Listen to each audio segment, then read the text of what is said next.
কুরবানি অর্থ হচ্ছে নৈকট্য লাভ করা, নিকটবর্তী হওয়া, ত্যাগ তিতিক্ষা ইত্যাদি। এটা হলো কুরবানির শব্দগত অর্থ।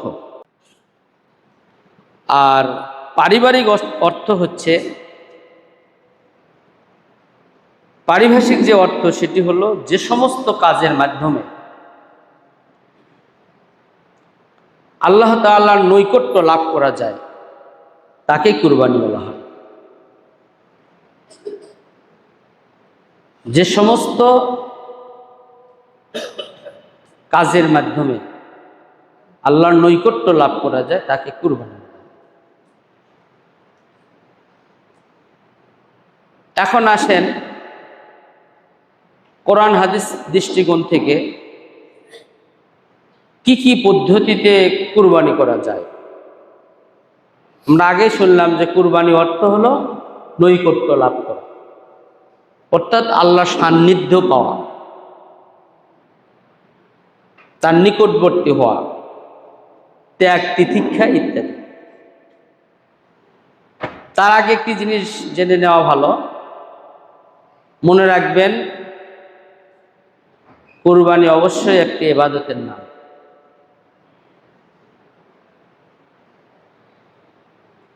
এটা শর্ত সাপেক্ষে ইবাদত।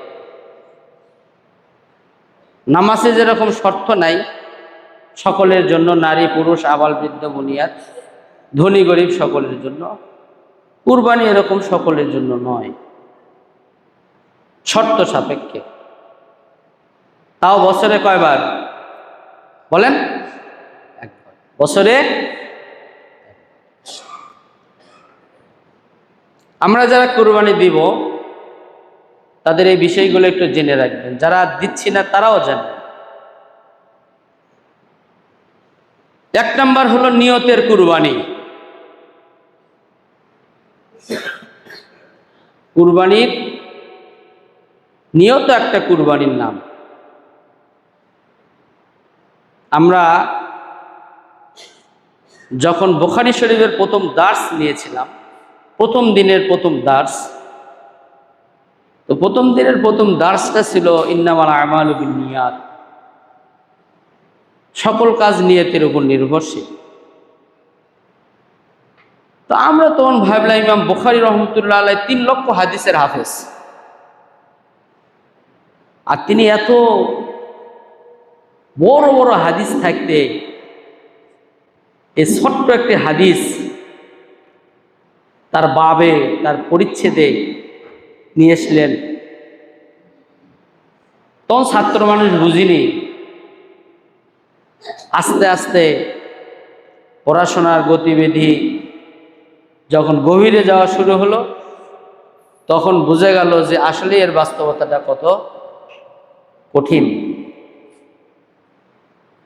নিয়ত ঠিক, সব ঠিক, নিয়তে গরমিল, সবগুলোতেই গরমিল। ইসলামের অবস্থানটা দেখেন, ইসলাম কত সুন্দর। একজন ব্যক্তি ভালো কাজের নিয়ত করলেন, সাথে সাথে সে 1 গুণ সওয়াব তার আমল নামায় আল্লাহ তাআলা লিখে দিলেন, ভালো কাজের নিয়ত করার সাথে সাথে। আর ভালো কাজের নিয়তকে যদি উনি বাস্তবায়ন করেন তাহলে 10 গুণ থেকে 700 গুণ পর্যন্ত আল্লাহ তাআলা বাড়িয়ে দিবেন। কেউ যদি খারাপ কাজের নিয়ত করে তাহলে যতক্ষণ পর্যন্ত খারাপ না করবে ততক্ষণ পর্যন্ত তার আমল নামায় গুনাহ লেখা হবে না। খারাপ কাজের নিয়ত করলেও গুনাহ লেখা হয় না যতক্ষণ পর্যন্ত সে খারাপ কাজ না করে। তবে আরেকটি মজার হাদিস আছে, যদি কোনো ব্যক্তি খারাপ কাজের নিয়ত করলো কিন্তু খারাপ কাজটা সে করলো না, হাদিসে আসছে আল্লাহ তাআলা তার আমল নামায় 1 গুণ সওয়াব লিখে দিবেন। কারণ সে নিয়ত করছিল ঠিক কিন্তু কি করেনি। এজন্য আমরা যারা কুরবানি দিচ্ছি প্রথম নাম্বার লক্ষ্য উদ্দেশ্যটা হলো যেন আমার উদ্দেশ্যটা ঠিক থাকে। আমি মূলত আমার নিয়ত ঠিক, আমি আল্লাহর জন্যই কুরবানি করছি। নিয়ত ছাড়া কুরবানি হবে না, নিয়ত ছাড়া কুরবানি হবে না। আমার নিয়তটা কি বলেন তো? আল্লাহর সন্তুষ্টির জন্য। আমার কুরবানিটা কিসের জন্য বলেন তো? আল্লাহর সন্তুষ্টির জন্য। কুরবানি দেওয়ার সময় কি বলি বলেন? বিসমিল্লাহি আল্লাহু আকবার। কার নামে করলাম? না আমার নামে করলাম, আমার পক্ষ থেকে, আমার পক্ষ থেকে। কার নামে? দুই নাম্বার মতের কুরবানি, মতামত। নিজের জীবনের সকল ইচ্ছা বাসনাকে আল্লাহ এবং আল্লাহর রাসূলের বিধানের নিকট সোপর্দ করে দিতে হবে। আবার ভালো করে শুনেন, নিজের জীবনের সকল ইচ্ছা বাসনাকে আল্লাহ এবং আল্লাহর রাসূলের বিধানের নিকট সোপর্দ করে দিতে হবে। আমার ইচ্ছা বাসনা বলতে কিচ্ছুই নাই।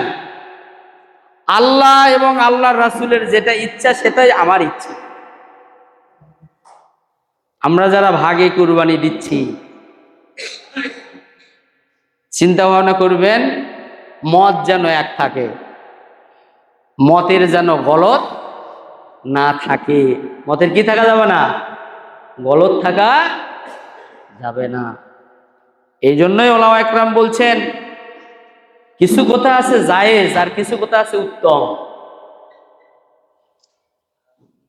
7 ভাগে কুরবানি ছিল, আছে, থাকবে, এটা জায়েজ। উত্তম হলো এককভাবে দেওয়া, কারণ আমারটার সিদ্ধান্তটা তো আমিই নিতে পারি। কি বলেন?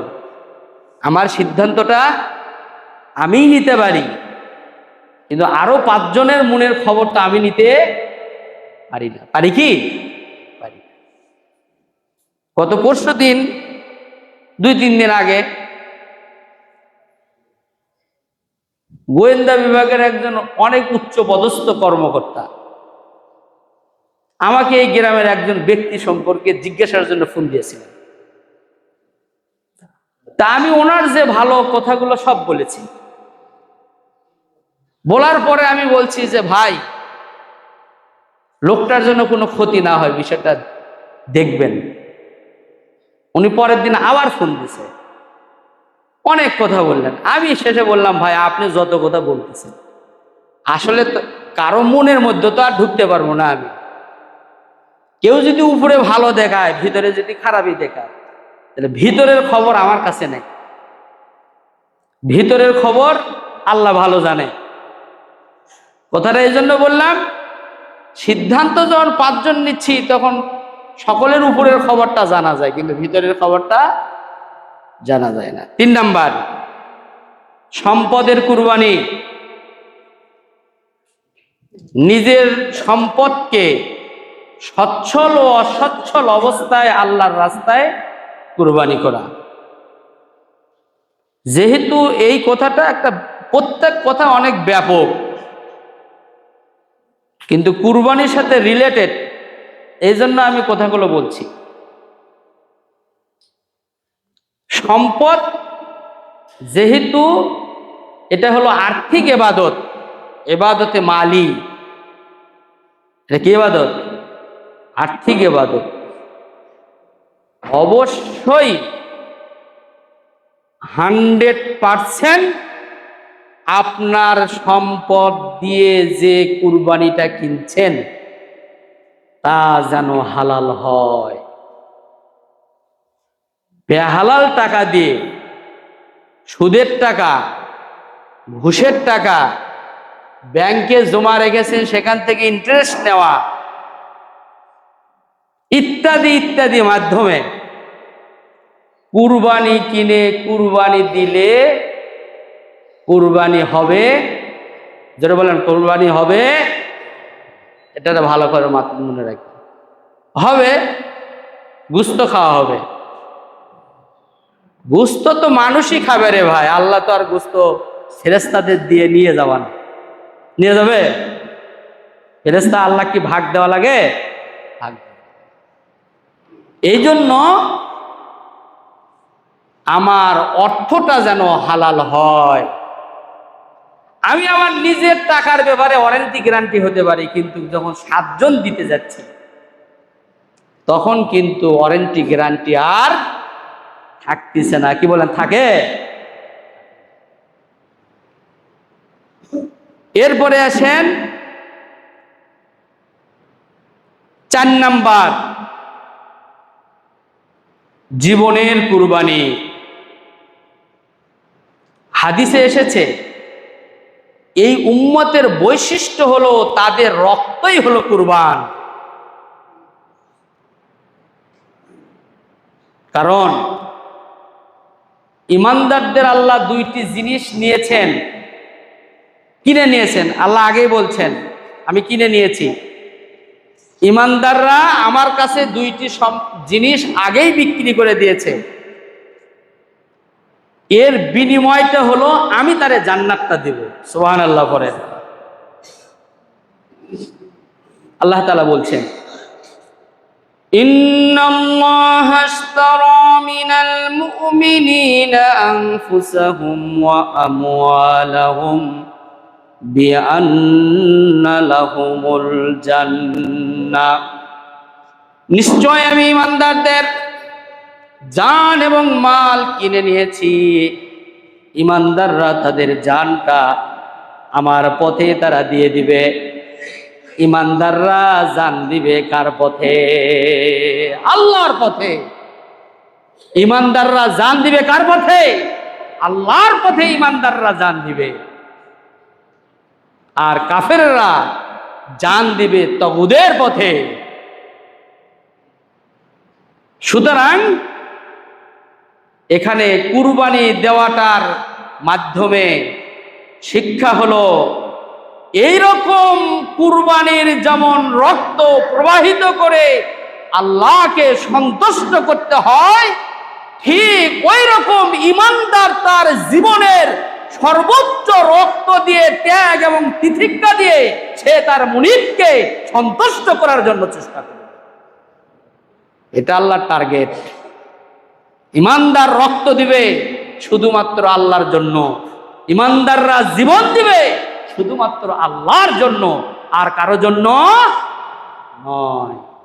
ইসমাঈল আলাইহিস সালাম কার জন্য রক্ত দিয়েছিলেন? আল্লাহর জন্য রক্ত দিয়েছিলেন।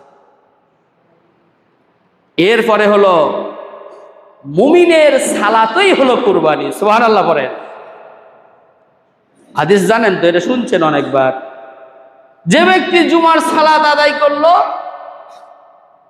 সে ওই ব্যক্তির ন্যায় যে ব্যক্তি আল্লাহর রাহে একটা পশু কুরবানি করলো।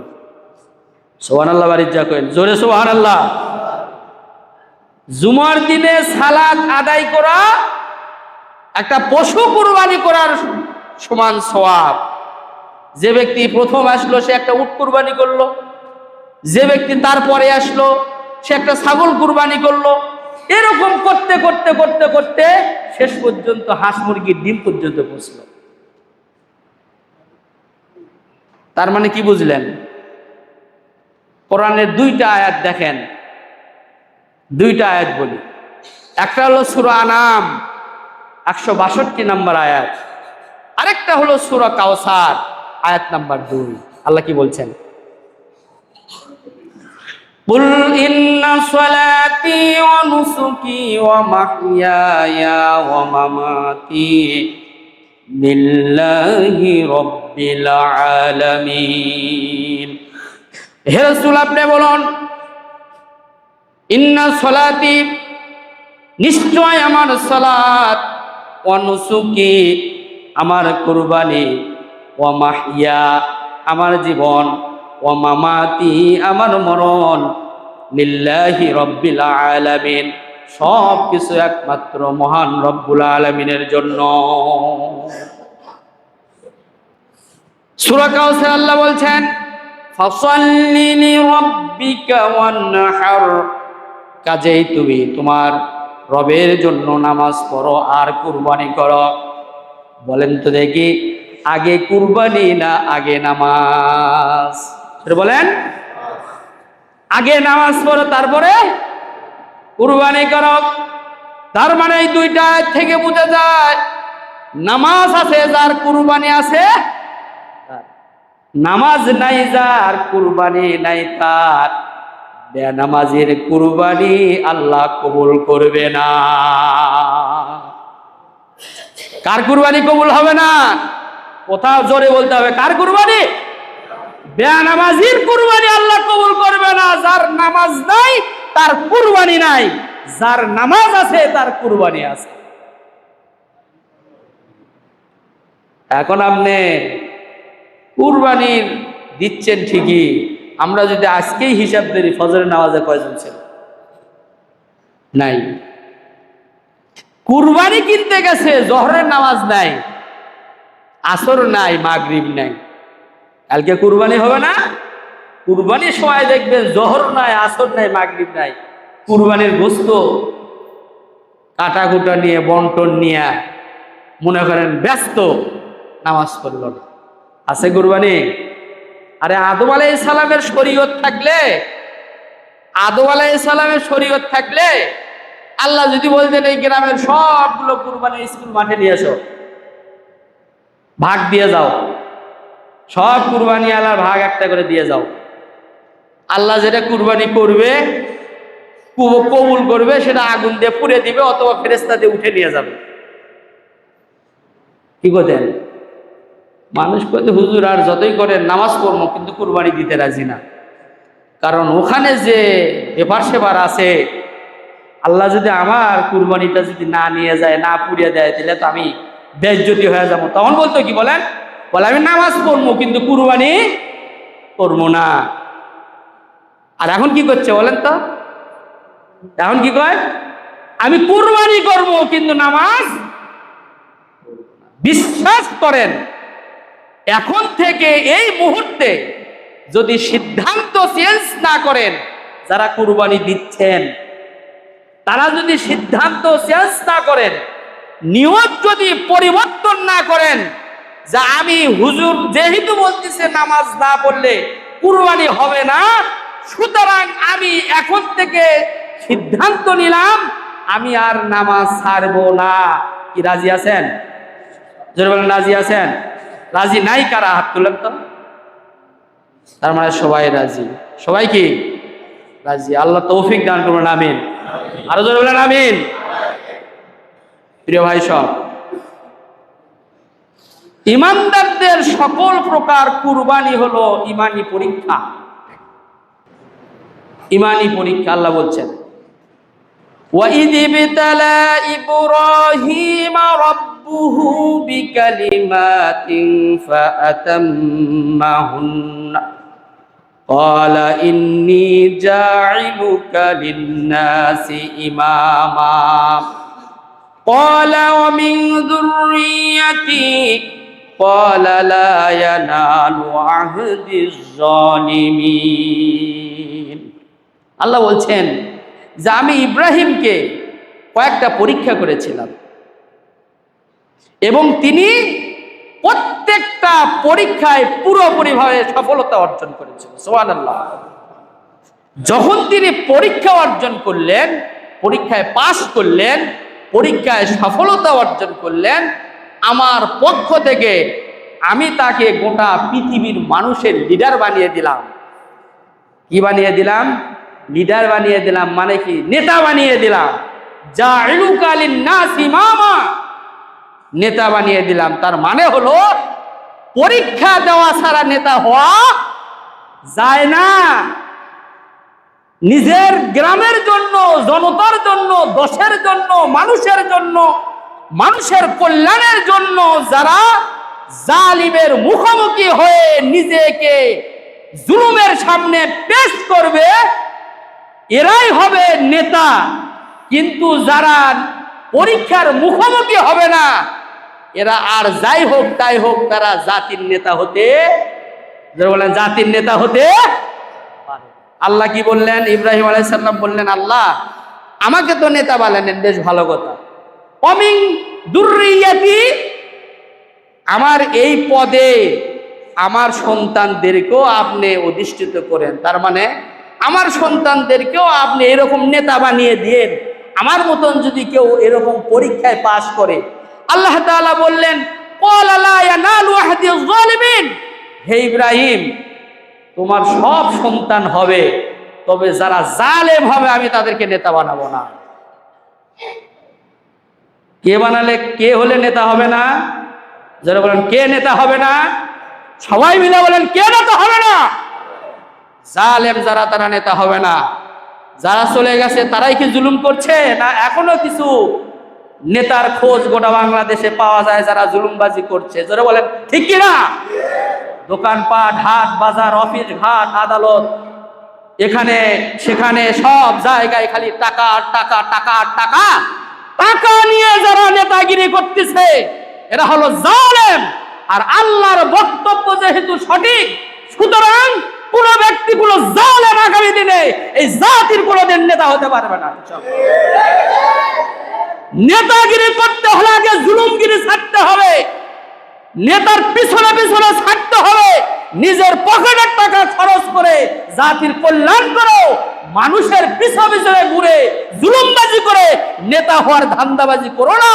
এরকম যারা করবে, অতীতে যারা পালিয়ে গেছে, তোমাদের পালানোর কিন্তু কোনো জায়গা খুঁজে পাওয়া যাবে না।